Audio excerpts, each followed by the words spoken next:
Welcome to ThinkTech. We are raising public awareness on technology, energy, globalism, and diversity. This show is Center Stage. I'm your host, Donna Blanchard, very proud managing director of Kumukuhua Theater, and we're coming to you live from Pioneer Plaza in the heart of downtown Honolulu, very near Kumukuhua Theater. I am so excited today for two reasons. The first is that this is the 100th episode of my show. 100 shows in the bag, that's a big deal. And my guest today is none other than the man, the myth, the legend, Jay Fidell himself, the president and CEO of ThinkTech, the reason why we are all here. Welcome, Jay Fidell. Thank you so much for agreeing to do my show. Thank you for asking me. I have no idea what you want to talk about, so it'll be a real thrill. You know, it's so funny that you do so many different shows on this station. I mean, and you've been doing this for 15 years, and yet you still are getting a little agita at the idea that I'm going to be the one asking questions, aren't you? I don't mind, because I can turn the tables any moment and start asking you questions. No, because I can say it's my show, but you can say it's my studio. So you would trump me, but I don't think we're going to get to that point. No. And I'm curious that you asked, you know, what are we going to talk about? Because what we always talk about on this show is the artistic process. What is it? What do you go through? What do you do? How do you do it? Why? The big question, the why. And the cool thing is that it's so different for everyone. And a lot of people that I talk to do not believe that they are artists, but there is an artistic process behind what you do, let me tell you. Do you believe you're an artist? Yes. Good. Yes. Okay, that's a good place to start. So why don't we jump into it, and I would like to hear from you about everything that you are involved in. At this point in your career, what is going on? ThinkTech. But ThinkTech has many parts. Right. And ThinkTech has these talk shows in the studio, which I love dearly, the studio. And then I make my OC16 shows. You help me on that Saturdays, and we do our teleprompter reading. You go out and get footage and put it on OC16, and it's really a great experience to do that. And then there's the newspaper articles I write every month for the Star Advertiser. I'm writing one now. It'll be out next week. And of course, there's the luncheon programs that we do every month about, you know, something we think is of interest to the business and, well, the community in general, something that nobody else has caught. That's part of what you're asking. Something that nobody else has caught. We want to be ahead of the game. We want to find those pockets, those vacuums that are unfilled. We want to fill them up. Yeah. And you are. Okay, so let's break this down a little bit more. Unpack. Let's unpack it. We're going to unpack today. Let's unpack it. That's a good term. You have your finger on the pulse better than I do. Okay, all right. So we're going to unpack this. Let's talk about the shows that are on ThinkTech. It's a real day-to-day kind of experience. Try to get people to come down and be hosts like you. Some people are wonderful hosts. Other people have to work a little harder at it. And they in turn have to find guests that are meaningful, you know. If you don't have a good guest, the show is at risk. If you have a good guest, the show is easy. And you want to go out there into the community and get guests that are those little pockets, the pockets that nobody knows about, the pockets that enrich our lives. It's kind of an extension of my experience at Hawaii Public Radio. It's those things. It's the unknowns to try to enrich everyone's life and do it in a way so that everyone has a good time. You know, everybody plays, everybody has a good time. I think so, and the hosts that you've got are so diverse. And I'm, you know, I came in because you were interviewing me, and I remember the day. I remember the day. We had our conversation, and then you said, "Why don't you come back next week and bring someone that you want to interview?" And I was like, "Is this guy crazy? I can't do what you did." But you have an amazing way, and you've done that with other hosts too, haven't you? Yeah, I mean, you know, guests are a great source of hosts. Yeah. Why not? Because you know, I don't know if I've ever explained my view of this. It's a movie, okay? Everything is a movie. Donna, you are a movie. I am? You play the same way. At some level, some fundamental level, you play the same way each time. So I know you, and I can predict, you know, how it will go with you. And I learned this in practicing law. You know, you have a lawyer or a client on the other side, you watch their moves. Next time you have the same lawyer and or client on the other side, you watch their moves, and the moves are the same. So you start, after a while, you conclude that person has a movie, and you've seen the movie, you know the movie. So this gives you comfort. So it's the same thing with hosts again. If I have a good movie with you, I see a good movie when you come as a guest, then I know pretty much what to expect when you come as a host. Well, you give an amazing amount of latitude, and I was just talking with Richard Melendez today, who's going to be doing book reviews. Oh, good. Yeah. I want that. Yeah. And he was, you know, he was written his script, and he had sent it to me. I'm going to disclose it. He sent it to me before you to say, okay, what do you think? Am I doing it? And I said, Jay is such a hands-off person. If you do a good job, you come in and you have a nice professional package, and you get yourself scheduled and show up on time, he's going to let you go. Because and we'll talk about all the different hosts that you have, but it looks to me like you have some amazing hosts. You have a lot of people that I feel very privileged to know that you have attracted. Well, you've attracted, and you've given them exactly, we are all a movie in that you have chosen those people who enjoy that latitude and are going to run with it somehow. Yeah, it's gestalt.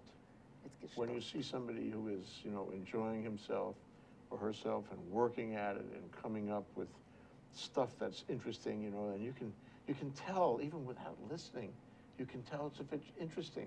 It's the words, it's the key words. It's like you know, it's like rating, you know, grading an exam in school with the blue book. If you see the right words on the page of the blue book, you can grade it without actually reading it. And so from a practical point of view, you know, you take little pieces and put them together, and then you know the movie. Okay, so let's talk about the pieces of the movie. Let's talk about some of your hosts. Chris Letham's show is coming up next. What is Chris's specialty? Business. He's actually a programmer, and he's into business, and his thing about economics, you and economics. He wants to connect people up with jobs. He wants to connect people up with the economy. Of course, there's a huge amount of latitude in that, and it's hard to say where the real boundary is, but that's okay. You know, it's okay to have a wide, a really broad, amorphous, you know, vague boundary if you know where the center is. Yes. Because it's always referring off the center. It's like tech, you know, we started out in technology. And when I was doing the radio show, Gordon Bruce was one of the guys I was doing it with, you know, we could find a connection between tech per se, anything in the world. We really got good at it. So they would say, that doesn't sound like tech to me. I said, well, no, let me explain. Here's the connection. And it was always good. It was always a connection. Hey, I had my massage therapist on my show one time to talk about his artistic process. I know what you're saying. There is a center. You just got to know where your center is and come back to it. Yeah. So you have hosts on ThinkTech with centers in law, medicine, sports. Yeah. You have a few of us artists who have our own centers that are slightly different from each you know, other. it's interesting. We went through a kind of decision process on this because originally it was tech and science and energy and evolved into you know, globalism and you know, the environment, you know, sustainability. Which I think is a fair statement of where we are now. You can tack everything we do onto, in community. We do love community. Yeah. And the question is that, has that expanded over the years? And more stuff came, you know, our way, more stuff in the road in front of us. You know, the question was, does this really relate to ThinkTech? And the answer is yes, because we really have a larger purpose than just tech. You know, sure, we could connect everything. I'm telling you, even now, we can connect this up with tech. but easy. But you know, it's actually progressiveness. It's a better tomorrow than today. It's finding the right values in people, finding the right values in the community, building a better world. It sounds very, very amorphous and very vague and very big, but I think it's the extended version of tech. Why is tech interesting? Because tech is modern, tech is science. Tech gets you excited, it keeps you alive. It makes a better life for us. We could have a better community, better economy because of it. I could go on. But you know, all of those values extend to the other things as well, all connected. Absolutely. So how did this start? How are we doing on time? We're good. We'll at least begin the conversation on, you were with HPR when this began? I was working for the Building Owners Association. One of my clients, which was a downtown office building, said, Jay, you should go, you know, out into the community and do good work. You know, enough of this, you know, green eye shade. So I listened to that. I mean, you know, it was an interesting suggestion. So I started putting time with the professional organization around building management, which is the Building Owners Association, BOMA, B-O-M-A. And I became the luncheon chair. We did a lot of lunches back in the 90s, you know, lots of lunches. And they got better and better, more interesting, more creative. I said, wow, I really enjoy this, you know? And then there was one lunch in the spring of 2000 that was historic. I was working with a woman named Lori Akau. She was my co-chair for these luncheons. She's a building manager. She manages the building down the block right now today. And we were going to do our regular venue, which was the Hawaii Prince Hotel. But the calendar got messed up. They didn't have us on the calendar. We had to find another venue. What were we going to do? So it occurred to me that we could go to the convention center and really do a job.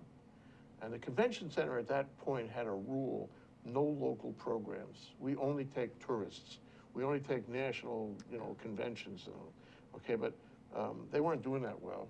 They still aren't doing that well. And so we, you know, imposed them and said, why don't we take our program and we'll try to make it as big as we can. Okay, so they agreed. Now, we were the first local, it was open 4 or 5 years by then, but we were the first local program that had, you know, a luncheon program. And, okay, and we had to find something that would bring in a crowd. What would that be? Well, tech, because there was an emerging tech, you know, society, a tech industry, or at least people who wanted there to be a tech industry. So we like picked everyone that we could find who had anything to do with tech. It was an easy barrier, you know, it was no barrier. And, Yeah. And we just paraded them across the stage. It was like testimonials, you know. If you have all morning to do this, we divide up the minutes by the number of people, and you can have that many minutes, and walk up to the mic, give your testimonial, next guy. And they all told about their stories. And David Lasner was involved in this. He was on the committee for this. Well, it was spectacular success. I said, you know, there's something really happening here about tech. We got to ride this wave. Mm-hmm. And so ThinkTech was organized off that one program. And there were 4 of us, Don Mangiarelli, Gordon Bruce, Lori Akau, and me. And we started ThinkTech. And then, you want to hear more? I do. Okay. Of course. And then, out of nowhere, the Ehime Maru is sunk by the nuclear submarine Greenville, okay, right off Waikiki. And you know, I was an investigator and lawyer and judge in the Coast Guard years ago. So when PBS was doing the reporting on the court of inquiry that they, you know, were investigating this tragedy, they called me. And so I got to report to the nation on the court of inquiry at Pearl Harbor over what happened with Greenville. You know, 14 or 15 people were killed, that the ship was cut in half and sunk immediately, and there were a lot of troubles in the Navy over this, believe me. And so I got to report every day or two to PBS, to 50 million people about this. Well, that was interesting because I got to meet the press. You know, there were 150 press out here. And so a few months later, 2001, right, February 2001, a few months later, we, the ThinkTech crowd, was sitting around at Starbucks where all creative things begin, okay? And I said to them, I know the press. Why don't we call Hawaii Public Radio and see if we can get a radio show about technology, see how it comes together? Oh, yeah. All these, because I met them. I met Kayla Rosenfeld, okay, in this Greenville affair, and a lot of other guys too. And so all of a sudden, P.S., in the end of 2001, we had a show, and that lasted for 8 years. Okay, hold on right there. Freeze. We're going to be right back. We are going to take a little break. We'll be right back. We're going to continue this story. Stay put, please. Inspired by an ancient culture, classical Chinese dance, vigorous physicality, timeless stories, 5,000 years of Chinese music and dance. Shen Yun presents authentic Chinese culture. Coming to Blaisdell Concert Hall, May 8th and 9th. Tickets at shenyun.com or call 808-792-3919. Hi, I'm your host on ThinkTech Asia, Bill Sharp. I look forward to you joining us each Monday between 4 and 5 o'clock when we film right here in our studio in downtown Honolulu. The show, ThinkTech Asia, focuses on contemporary events in Asia. And by Asia, we mean anything from Hawaii, south to Australia and New Zealand, west to Pakistan, and as far north as the Russian Far East. Clearly, this is one of the most economically dynamic centers of the world, and we bring you up to date on what's going on in a whole host of countries in this very vital region. We look forward to seeing you. Aloha. Hi, we're back. This is Center Stage on the ThinkTech Hawaii digital series, and I want to let you know, speaking of technology, if you would like to add to the conversation, you can do so with Twitter. You can tweet us at ThinkTechHI. ThinkTechHI. We have a screen right here, and we will see your tweet, and we will answer you if there's a tweet about me up there right now. I just noticed. Ooh, there's me. You can join into the conversation. Okay, so. This ThinkTech began as a mitzvah. You were told to go out into the community and do something good.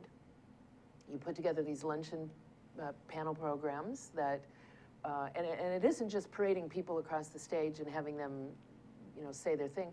Then the people attending get to ask questions and get to learn. I've been to several of those, and I always walk out with, several new neural pathways. It's right. about neural pathways. It's about, It's should about be having think thoughts neural that you pathways. wouldn't have. It's so easy to do cradle to grave, and not really change your mind about anything and not know anything and just do what you have to do. I think there's a lot of people in this community and others in this country who do that cradle to grave without having an original thought. You gotta force yourself, get out of your comfort zone, do stuff, think stuff. Because I don't really want to be a movie that is seen the same way every time. I would like to be a series that has, that has those changes. That's a very good point. Thank you for that. No problem. I wasn't offended by it. Okay, so you said we should have a show. We should do this show. 150 members of the press now, and yeah. So now we had our show with HPR, and I was telling you before the break, before we began today, that Gordon brought down wine goblets and a bottle of wine. It's radio, right? and the wine goblets were silent. So we used to drink on the show. One day we drank too much on the show, and the station manager came down, which he didn't usually do, and he said, "That's the last time you do that." This is a couple of years out. But we learned so much about radio. We learned so much about the community. It was like taking a PhD every week. And we met everybody. We got the flavor, we got the taste of everything that was going on. And it's hard to wean your way away from that. yeah. It's habit forming. It was once a week that you We did were it? doing it once a week, okay? It ended in 2008. And then we began doing radio with AM radio, 760, and we began doing video, and the studio took shape. By 2010, we had our own studio, and it was growing all the time and doing more and more. And I had continued to do these luncheon programs throughout, and I started writing for the Honolulu Advertiser way back 2008. And so all of these things sort of came together. The studio was like the center of it, and the studio was getting better and better. So now all the ornaments hang off the tree, and the tree's the studio. It's a movement. The ornaments A movement? hanging off I the haven't tree. heard that. It's Tell a me movement. why you think it's a movement. Well, I'll tell you why. Because of the advent of, I've been, ever since I've had this show, I watch the other shows when I can. I fit them in here and there, and I've done some work on them, so I've gotten more involved in them. Now that when you initially talked with me about doing a daily news program, I thought that sounds like fun, that sounds intimidating, I want to do it, but I really didn't get it. I really didn't get why you wanted to do that. And you got a daily news program, and you got now you've got weekly book reviews, you've got Paul's Sports, you've got Movies. the movie reviews, and it makes people stick around in between. You have gone from being something that people just would catch episodically on YouTube to something that you want to have on your computer while you're working during the day. That's a big shift. Well, that's the big question, too. You know, I mean, I remember we had Nate Smith once. He was the CEO of Oceanic, you know, Time Warner Oceanic. Did a lot of really creative things out there in Mililani with, you know, cable and their programming. And he talked about convergence. And what convergence really means is evolution. Evolution to a place where all of these media, you know, are really coming at you together. And the ultimate box that you're looking at may shift, but all of the media are being sort of combined. And he spoke about how it would ultimately be a play on computer. Computers driving big screens, computers, you know, with far more content than you could ever put on cable, actually. And I began to get infected with that idea. That the idea is ultimately the computer will rule. I mean, I've been programming computers, you know, since the 70s. Did I tell you that? No, I did not know From that. the original Apple. And so I know a lot about, you know, the evolution of the computer as an instrument in our lives. I've been watching and observing that from the beginning, really, of computers that you could go out and buy and actually program. And so I did a lot for my firm. You know, everything in our firm in those days was programmed. We programmed it ourselves. It saved a lot of money, but it was great fun.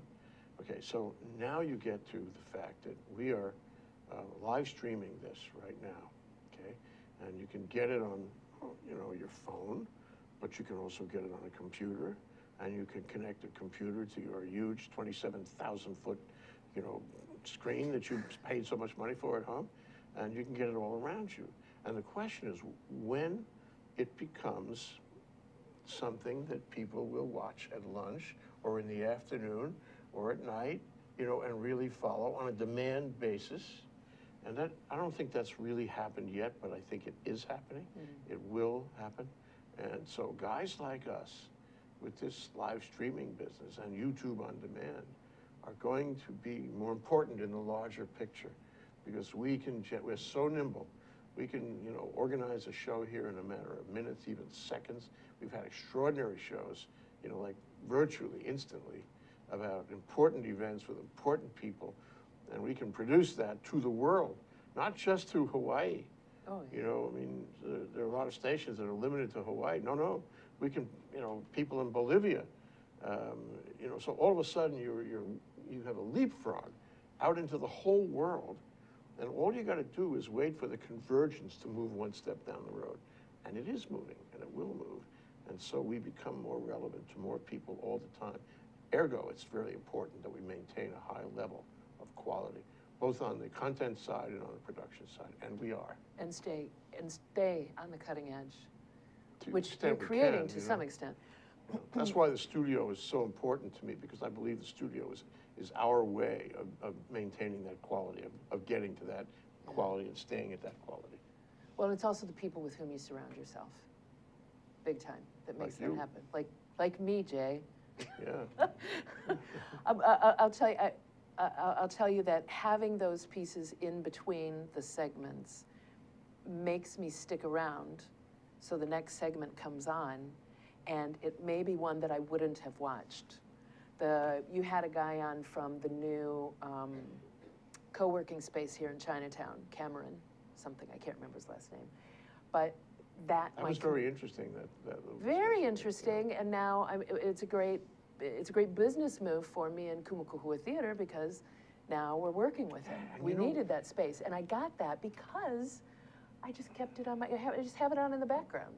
But you can have Why it not? too. You can have it. You know, the thing about the convergence is you can send it to all your friends. You can't do that with a TV program or a cable program. You can send it to all your friends, send it around the world.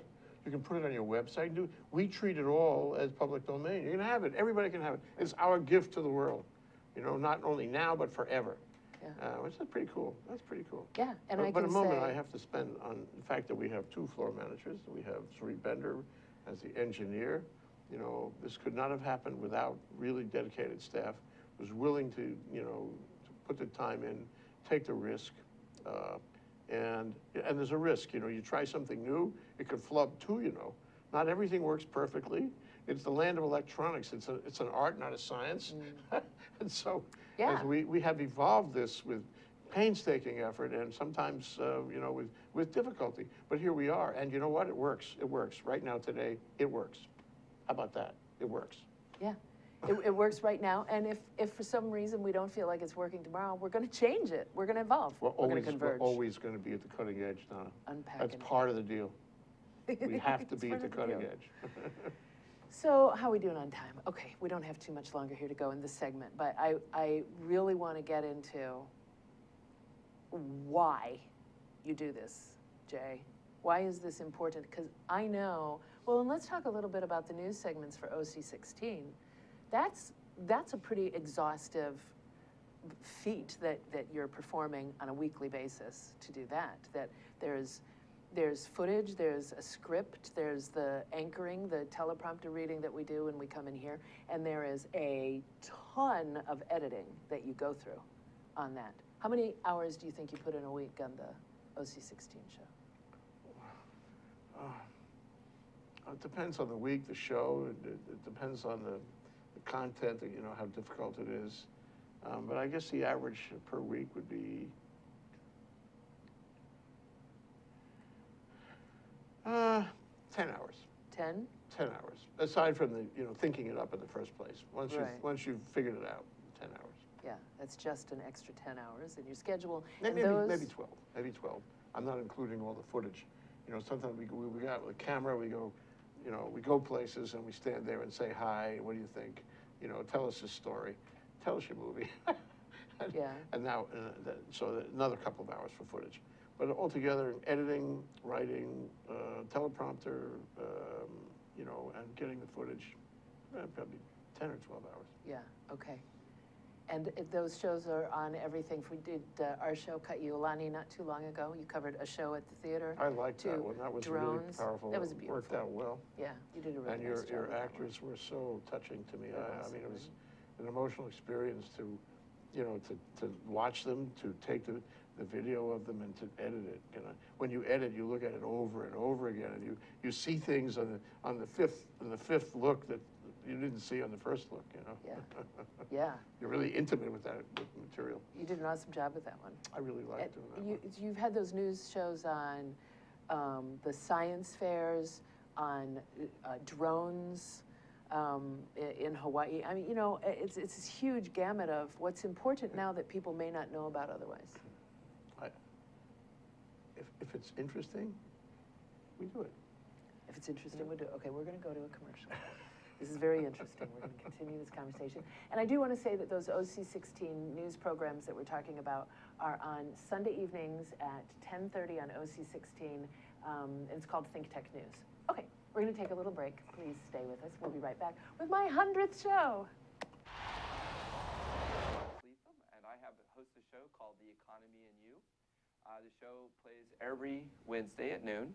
And on my show, I bring on guests who are interested or working in the technology space. And so I'd like you to come and watch the show and learn with me about all the sort of exciting things that we're doing in Hawaii to build and grow our economy ecosystem. So I'd like to say aloha, and I look forward to seeing you on the show. Thank you. Aloha, my name is Paul Jackson, better known as PJ, and my local interest is in sports. I have my own sports radio show at KWAI AM 1080 that you can stream live. I also have my own website, pjsportsradio.com. We have live guests in studio, and we talk about discussions and topics that everyone wants to know locally here on the islands. We cover everything from surfing to basketball to whatever's going on locally, sports-wise. We try to do our best and cover the topics in depth as much as we can. Once again, thank you for joining PJ here on Hawaii Sports Update. Mahalo. Hi, we are back. This is Center Stage on the ThinkTech Hawaii digital series. And I want to let you know that if you would ever like to join us in our studio in Pioneer Plaza, downtown Honolulu, just email Jay, that's Jay, J-A-Y, at thinktechhawaii.com, and you can come join us here. Okay, Jay. We'll never say no. And it will never say no. Okay, Jay Fidell, my esteemed guest, president and CEO of ThinkTech Hawaii, with all that you do, that is an exhaustive couple of full-time careers that you have invested personally in ThinkTech, this amazing studio. And we haven't even talked about the work that you do to make sure that the support is there to keep all of this running. Not only investing so much that you do in your hosts and this wonderful team that we have working here, but the supporters, that's work for you as well, the meetings that we have together. We have Carol Monley, you know, and she's an incredible vice president. I am so lucky to have her. That was a huge event to get her, and it's a far better experience every day to have her as a helper, as a sounding board, keep me out of trouble, help me with all these administrative things. So it's critical. Shout out to Carol Monley. And to Sachi. Where's Sachi? Sachi's right there. Yeah, Sachi Slomoff over there, floor manager. But yeah, so first of all, I want to just say that you're doing 100 shows now today. This week we're working on episode number 228 on the OC16. ThinkTech News. It seems like yesterday. They go so fast. And I like, it's just like filling the pukas on these shows. Don't like to do replays. Like to have live, to move ahead. The same thing. With OC16, I don't like to have replays, so try really hard to do a fresh show every week. Yeah, and usually succeed. But you say why? I'll tell you why. My career from 1965 to 2011 or 12, like that, 2011, I think, was a lawyer. And in the early part of that time, I was a litigator, trying court cases. I can hardly remember now. But one thing I remember are these depositions. Deposition is where you get to ask questions, right? And I always had trouble with that because you can only ask relevant questions, relevant to the issues in the case, not just any question that comes to mind. So I had a problem with that. I had a problem limiting myself to the legal relevant questions. I wanted to ask a lot more questions. I wanted to ask the guy everything. I wanted to know about his life, It's very frustrating for me. So I sort of take that whole experience forward into these, these shows, these talk shows, and it's like glorious. It's like heaven to be able to ask any question you want, not be limited by relevant or any other rules of evidence, So it's like an emancipation. It's like freedom at last. That's one thing, okay? Okay. The other thing is, you're on the planet for so many years, and the real measure of your time here is what did you give to the community? And if you don't know that at first, you can go out and make a bundle of money, and that make you happy. And maybe that's what they trained you to do when you were a kid. But really, the measure is what did you do for humanity? Whether it's a little humanity or a big humanity, you like to leave some kind of impression. You like to do some kind of good for somebody, for no damn reason at all, just because. That's pretty much what I learned back when, and that gives me more gratification than pretty much anything else. I think that when you talk about the depositions and being limited on your questions, it has to be this way in law as it is in life, that when you have that freedom to ask whatever question is niggling around in your mind, that's when you probably would get down to what's really important about the case, or, you know, more gerund to everyday life than those things that we've planned, right?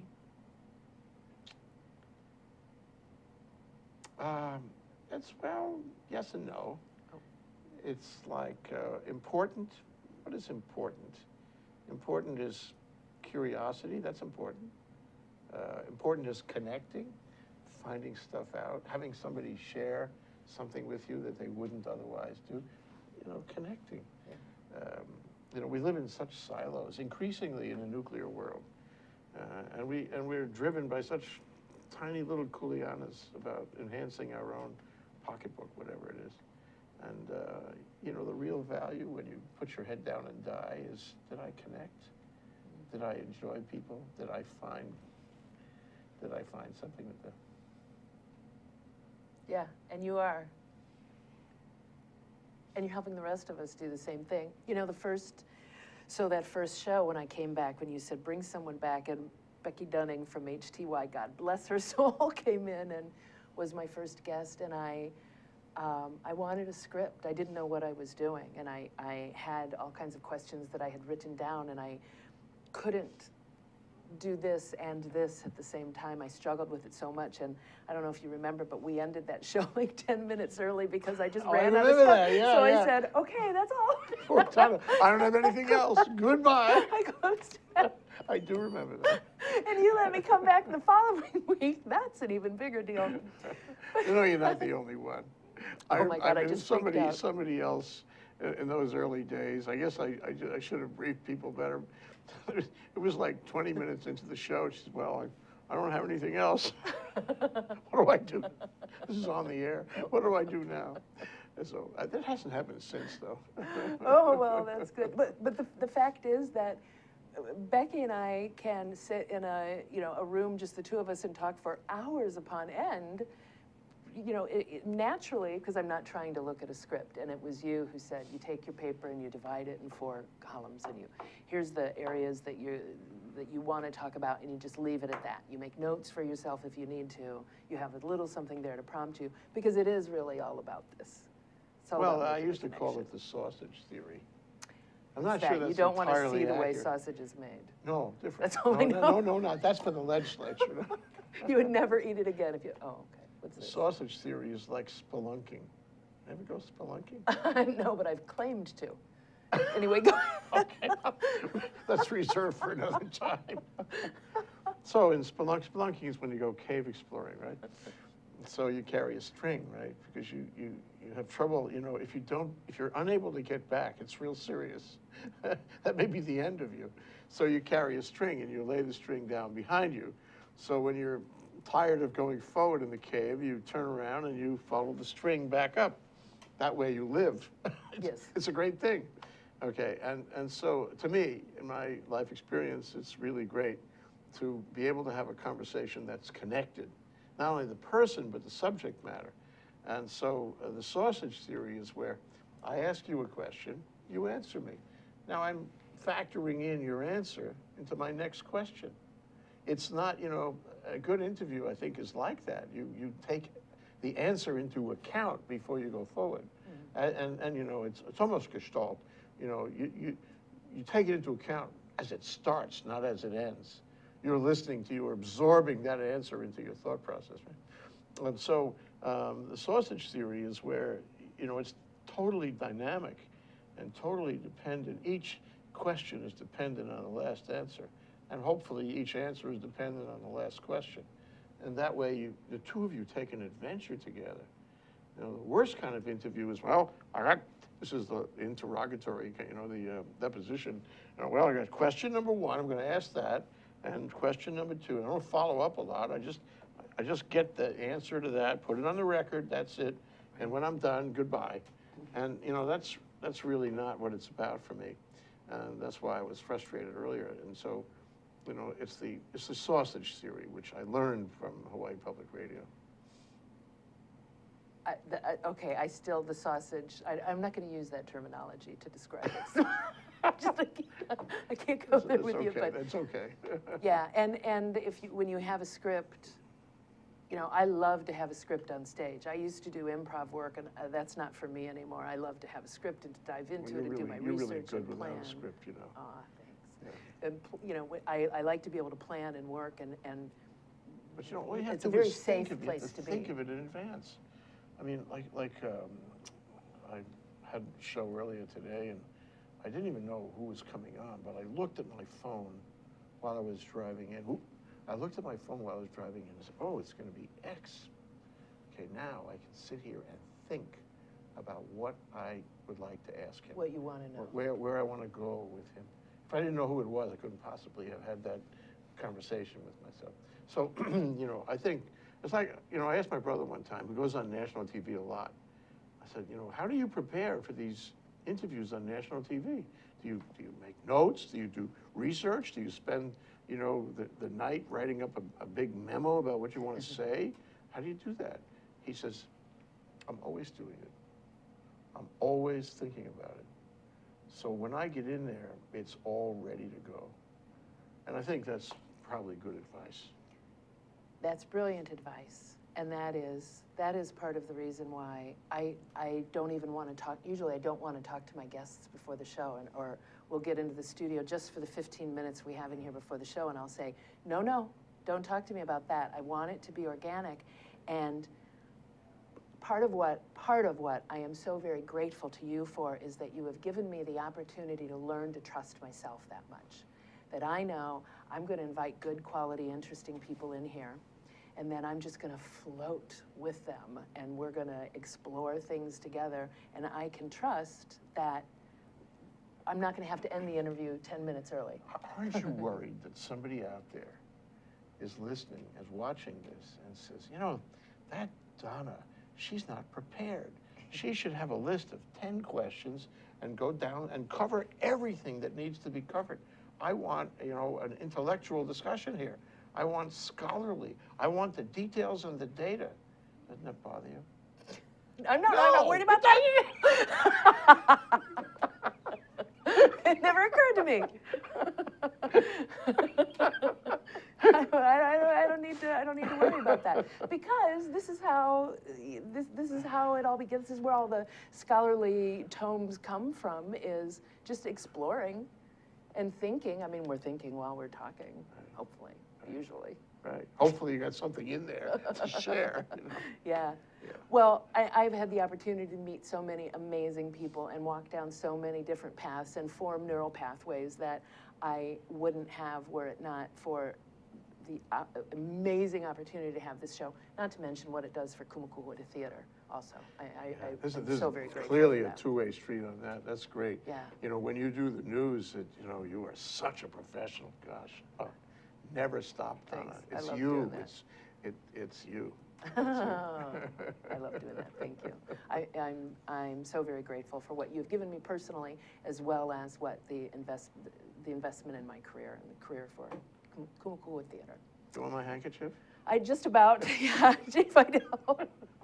Thank you very much, Jay Fidell. Mwah. We got to wrap up the show now. Oh my God, I hope that camera wasn't on. Thank you so much for being here for all 100 of these shows. I would like to thank Zuri Bender, our production manager, who is in my ear. I would like to thank Ian Davidson, who is also in the booth now, who used to be that production manager and has come back to us and is helping with amazing ways of getting the word out about us. I would also like to thank Chrissy Goffigan, who used to do a really wonderful job with getting the word out about us and this show in particular. I would like to thank our floor manager, Sachi Slomov, who's right over there. Thank you, Sachi. And Emily Inoue Lau, who is not here today, but she's in the studio on Thursdays and Fridays helping to make sure that everything runs smoothly. And most of all, I would like to thank this guy who somehow manages to put it all together.